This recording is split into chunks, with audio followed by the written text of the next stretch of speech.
Ito mga katribe, lumaki na po yung ating kalamansi, oh.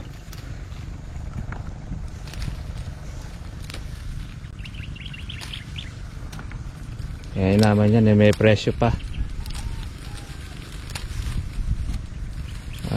Madali lang po mamitas mga katribe, lahat pagka maraming buong oh. Sandali lang hindi ka maiinip sa makakaisang bag na tayo.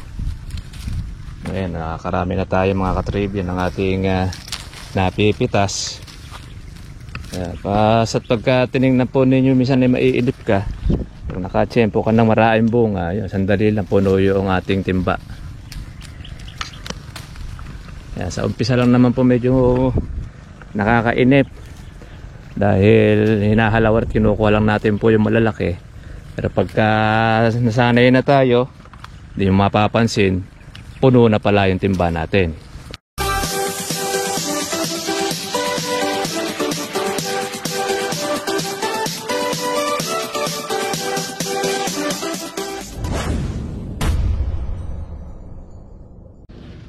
Magandang umaga sa inyo mga katribya at welcome po kayo sa aking YouTube channel. At tayo po ay makapagkape muna ngayong umaga. The best po ang ating kape pampagising. Kung tayo po inaantok, pagka po magkakape, gising na tayo. Kape tsaka tinapay, iba ay yung pandesal. Kaya lang po walang regular na dumadaan na pandesal. Ito na lang muna, tinapay po natin. Medyo maganda-ganda po yung panahon po natin mga katribut, makulimlim. Sana naman umulan dahil grabe init. Kulimlim siya. Medyo matagal-tagal na rin po hindi po umulan. Ngayon pong Mayo naasog po yung tag-init. Kaya grabe naman po ang init mga katribya. Kaya tayo rin po ay nauobligang magpatubig para doon sa ating kalamansi. Hindi po masyadong may stress. Hindi muna tayo mga katribya.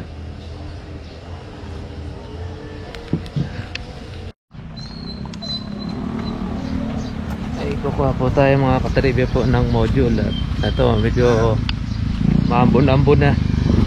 Hindi naman po ganun kalakas naman po yung ulan, pero malaking bagay rin po ito sa ating kalamansi na tawag natin na shower ray. Kukuha tayo ngayon ng module ng aking anak.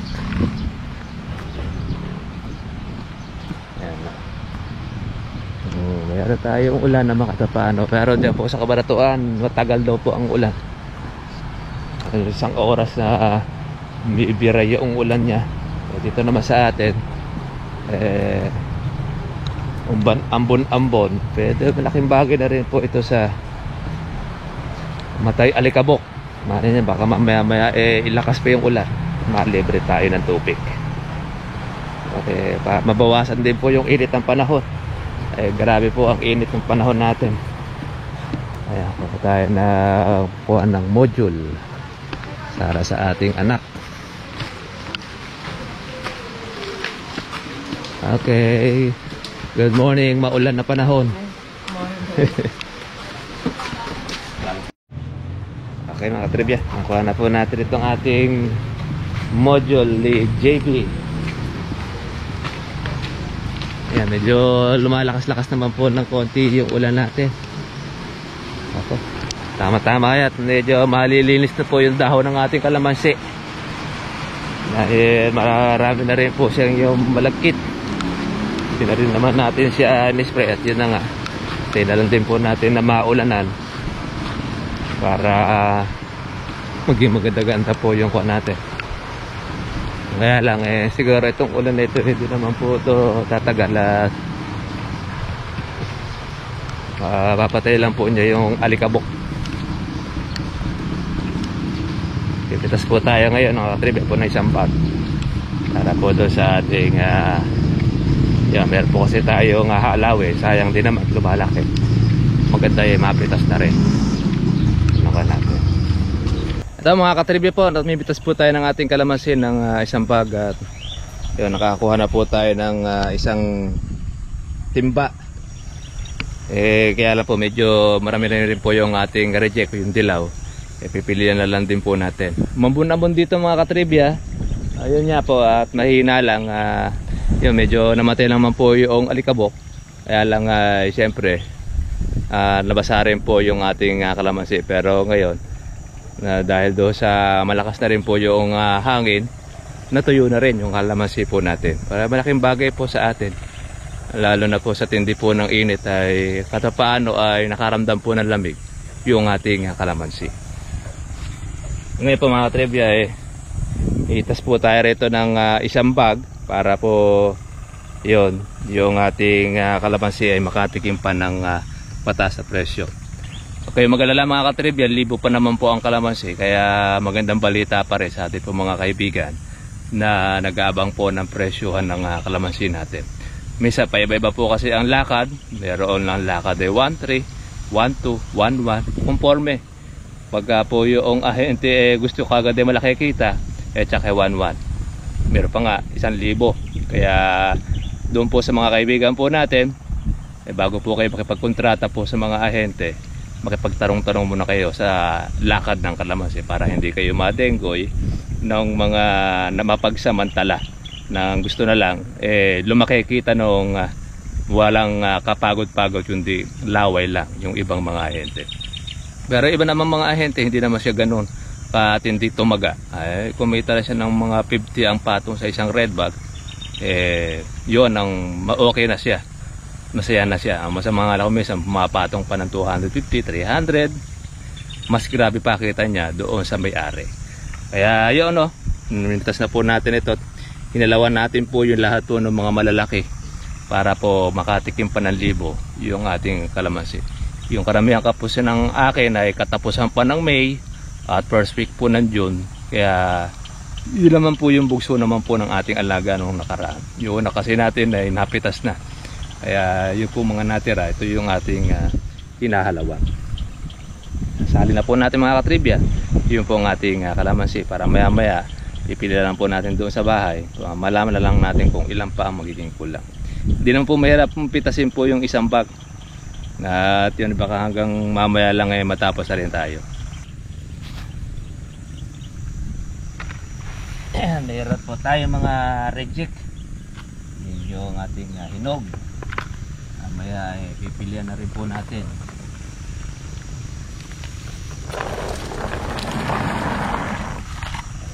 Siya karamihan. Ihahalay-hay po muna natin itong ating kalamansi para hindi po siya maluto kasi medyo basa-basa pa, para madaling matuyo, mahanginan po siya mga katribya. Paano?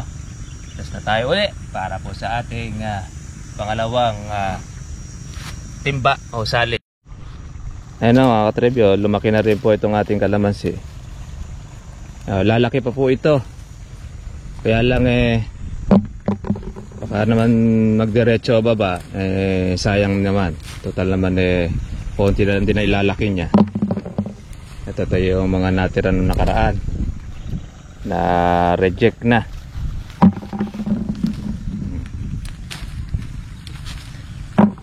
Doon po sa ating mga ka-farmers, pagka po meron na kayong pitasin nyo na hanggat medyo mataas-taas pa ang kalamansi.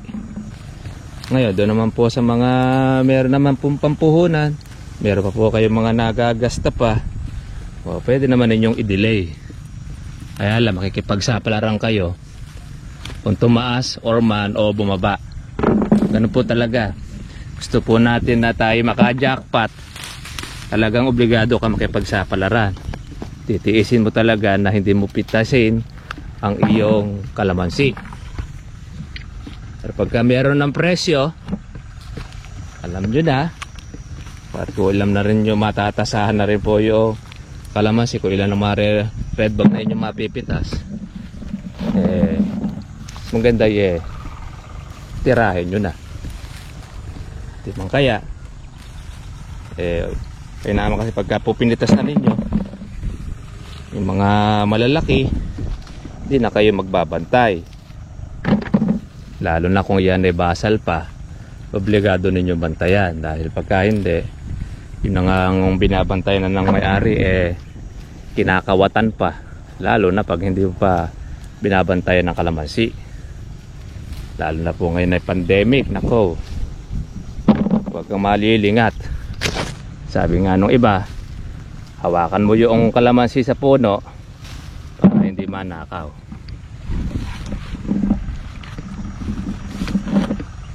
Ay, nadami rin pong bukong mga maliliit. Kaya lang, hindi na rin po natin alam kung magkano po magiging presyo niyan. Yung bukong mga maliliit na kalamansi. Kaya hinahalaw lang po natin yung lahat po ng mga malalaki, yung mga natira nung nakaraan.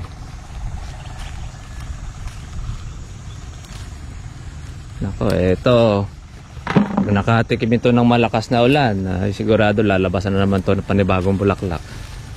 At yung paglabas ng bagong bulaklak na yan, yun na nga po yung August at September. Diyan na po yung panahon na ng kalamansi.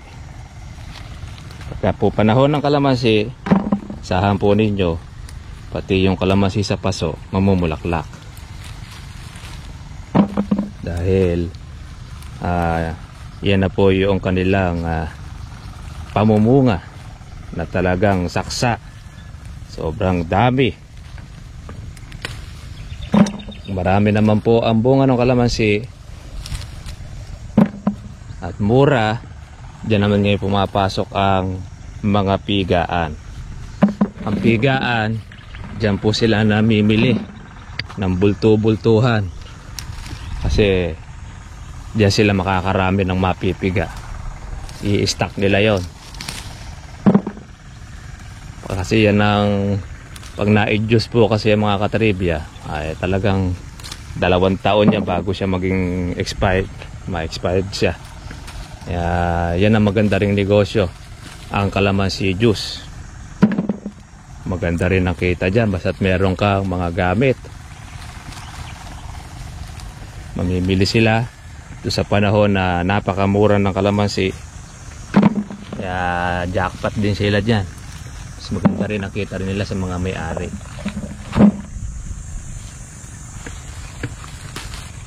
Ayan, nakalaki rin po ito mga katribya. Ito mga katribya, lumaki na po yung ating kalamansi.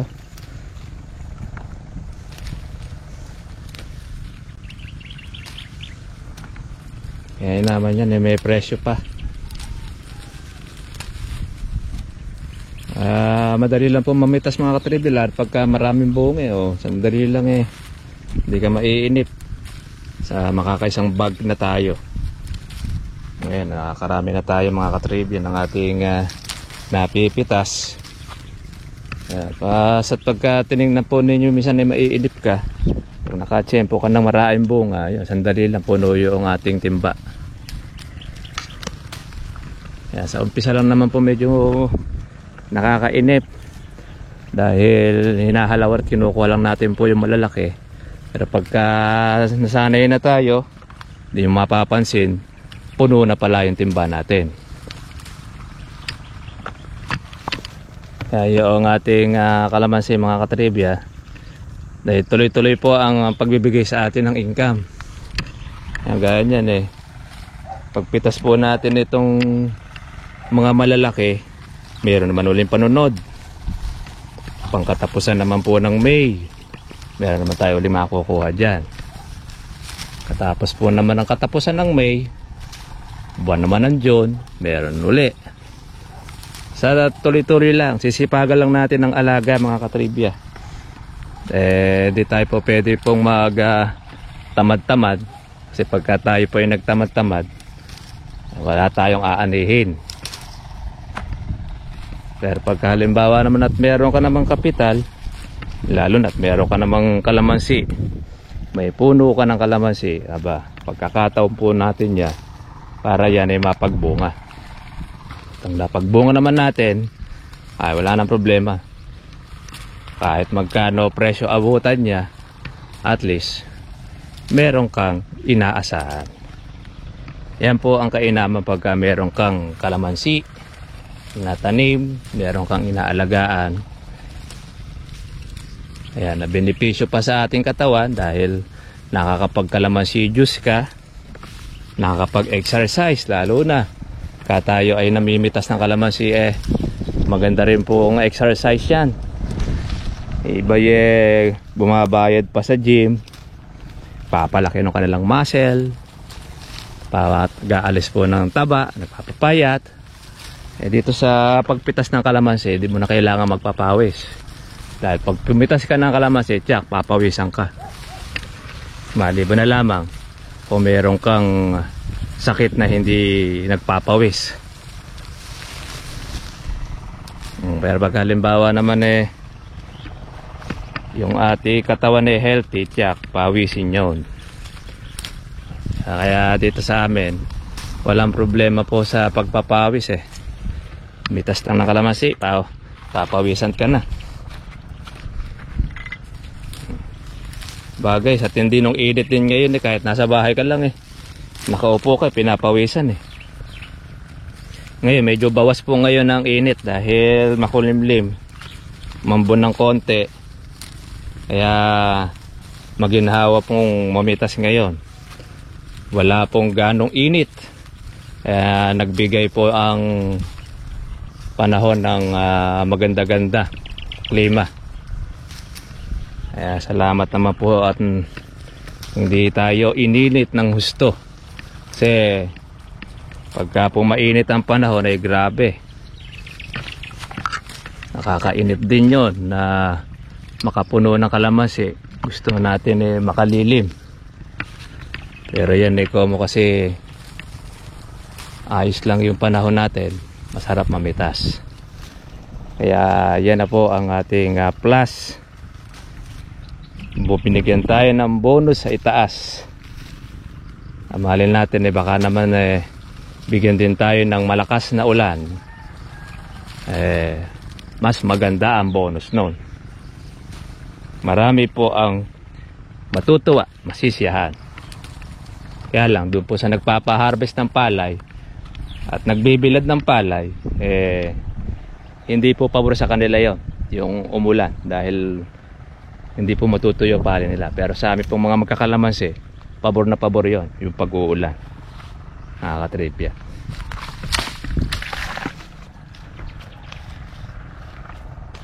Ayan. Kailan lang natin ito pinitas, ngayon ay malalaki na hindi ka naman maiinip mayroon kang panggastos na makukuha. Kaya doon po sa ating mga kaibigan, advisable din natin talaga ibang pagkakitaan ng kalamansi. Dahil ang kalamansi ay off season, talagang dire-diretso pamumunga, at dire-diretso rin ang alaga. Kaya lang humihinto ang pamumunga nito pag hinintoan mo rin ang kanyang alaga. Kaya pag masipag ang nag-aalaga, masipag mamunga kalamansi. Pag tamad po yung nag-aalaga, tamad din magbunga ang kalamansi. Yan po yung palatandaan dyan. Kaya gusto natin na marami tayong anihin, diretso income, sipagan natin yung pag-aalaga para dire-diretso ang bigay sa inyo ng kalamansi ng bunga. May pamamaraan naman mga katribya, yung ating tinuturo, yung tutorial paano magpabunga ng kalamansi.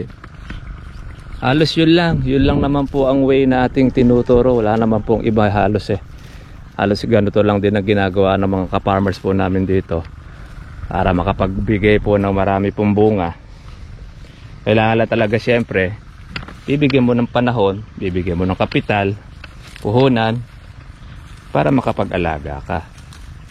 Dahil kung hindi naman natin ito bubuhusan talaga ng kapital, ng puhunan, ay hindi rin po tayo magkakaali. Yan lang naman po ang ating pamamaraan na sinasabi po sa inyo. Sipagan lang natin ang alaga. Meron naman po tayong guideline meron tayong video na ating mga in-upload para po matulungan ko po kayo sa pamaraan ng ating pagbubunga. Meron na po tayo mga ka-trivia, nakikinabang na po doon sa ating tutorial. Nagbubunga na marami yung kanilang kalamansi. Kagandahan niya nun mas marami pa nga bunga ng kalamansi nila sa atin Nakatutuwa naman tayo dahil at least pinakikinabangan na rin po nila yung ating simpleng pagtuturo. At yun naman po mga ka-trivia ang ating layunin. Makatulong po tayo ng mas marami pa sa ating po mga ka-farmers. Kahit sa ating maliit na magagawa, yung ating konting kaalaman, patustusan din yung kanila po mga pangangailangan sa pamamagitan ng ating tinuturo. Masaya na po tayo doon mga ka-trivia na meron tayong mabalitaan na ka-farmers, humarbers ng maraming bunga ng kalamansi at na-tiyempo sa presyo. Congratulations po sa inyo mga ka-trivia. Okay na po mga ka-trivia, nakapuno na po tayo ng ating isang timba. Magsasaya naman tayo uli.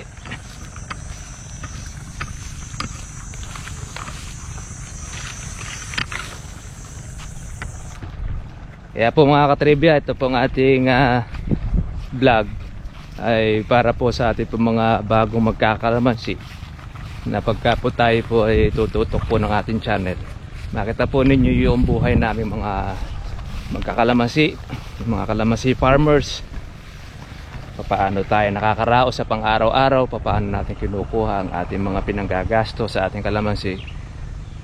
Sa mga kalamansi rin natin kinukuha yan. Kaya kung paano rin po tayo kumikita, paano rin po tayo dyan mga ka-trivia na kung saan ay pantutustos natin sa ating mga pangangailangan, tinuturo po namin sa inyo na ito ay free tutorial. Kaya yun po sa ating mga kaibigan, maswerte po tayo dahil meron na po kayong YouTube na napapanood sa aking channel. Compare po natin doon sa iba, papabayad ka pa para maturuan ka kung paano mag-alaga ng kalamansi. Pero dito sa atin, kung ito po ay ating natutunan na libre, natutunan ko po sa aking tatay sa pamamagitan ng kanyang matagal na pag-aalaga ng kalamansi, na itawid naman po sa atin, siya naman po namin i-share sa inyo ng libre na walang inaasahan na anumang kapalit. Yun lang pong makita namin mga ka-trivia na ang inyong kalamansi ay nagbubunga ng marami at nakikita natin sa inyong ipinapasang mga video tsaka picture. Masaya na po kami doon dahil kayo po mga ka-trivia ang dahilan kaya po tayo ay nagbibigay po ng kaalaman o tutorial dahil din po sa ating mga kababayan. Kahit sa maliit po natin pamamaraan na ating pong alam, binabahagi namin sa inyo kasi ang pag-aalaga ng kalamansi ay hindi po biro. Ang pagpapabungan rin nito ay hindi rin biro. Pero sa pamamagitan po ng inyong napapanood sa aking video, nagiging madali. Pero na kayong idea.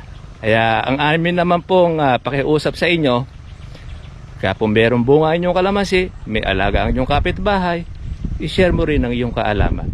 I-share mo rin ang kabuhayan tinanggap mo para doon sa ating kaibigan, sa ating mga ka-farmers. Okay po mga ka-trivia, at minsan pa, di na rin po tayo magtatagal at meron na tayong isang red bag.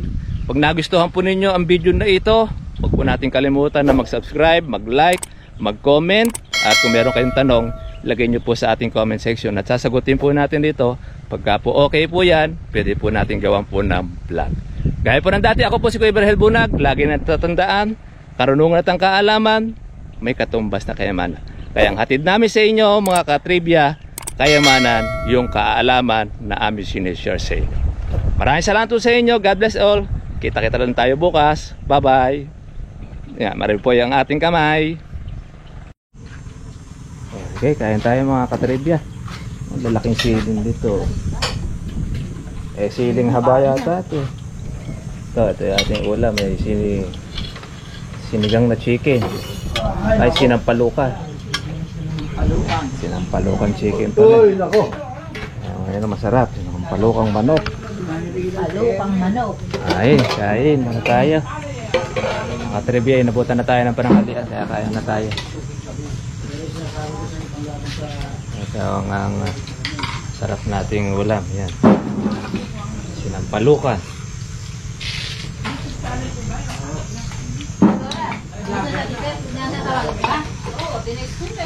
Ayan.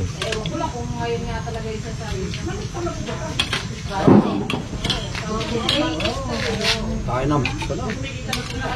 Hindi mo ako tumawas dito. Kaya kung gagawa kayo niya, punurin niyo ng buhay yan. Andun yung may mga bawal din. Ayan, sarap nila. Sila ba may paborito ng leeg? Huwag ka mong kumain dyan. Pagka ginawa nyo kami, bawal kumain. Yung lahat ng kuha ng